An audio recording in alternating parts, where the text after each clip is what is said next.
আমার পেটে অনেক ক্ষুধা, আর এখন সন্ধ্যা হয়ে গিয়েছে। তুই এখানে এসেছিস আমার খাবারগুলো সব গিলে খেতে? এক্ষুনি বের হয়ে যা, না হলে তোর ঘাড় মটকাবো আমি, এ বলে দিলাম। এমন করে বলো না, আমি তোমার কোনো ক্ষতি করব না। আমাকে শুধু একটু মাছ দাও খাইতে, আমি খেয়েই চলে যাব।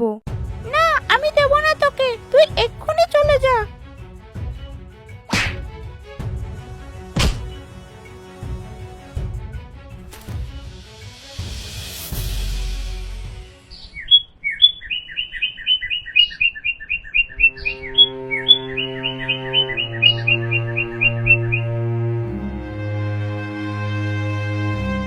এই যে পরি, শোনো, রাতে বেশ ব্যথা পেয়েছিলে ডানায়, আমায় ক্ষমা করে দিও তুমি।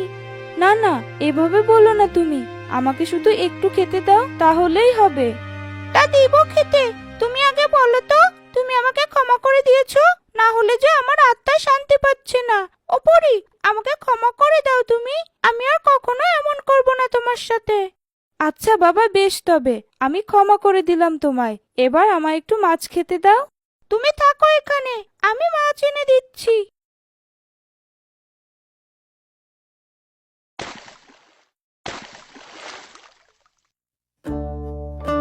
এই নাও পরি, তোমার জন্য মাছ, খেয়ে নাও এবার।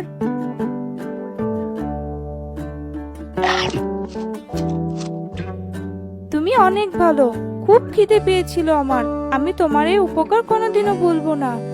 এভাবে বলো না তো পরি, আমার জন্য তুমি ডানায় ব্যথা পেয়েছো, ব্যথায় কাতরাচ্ছিলে তখন, এই দেখে আমার বড্ড অনুশোচন হচ্ছিল। তুমি থাকো, আমি তোমার ডানায় ঔষধ লাগিয়ে দিচ্ছি।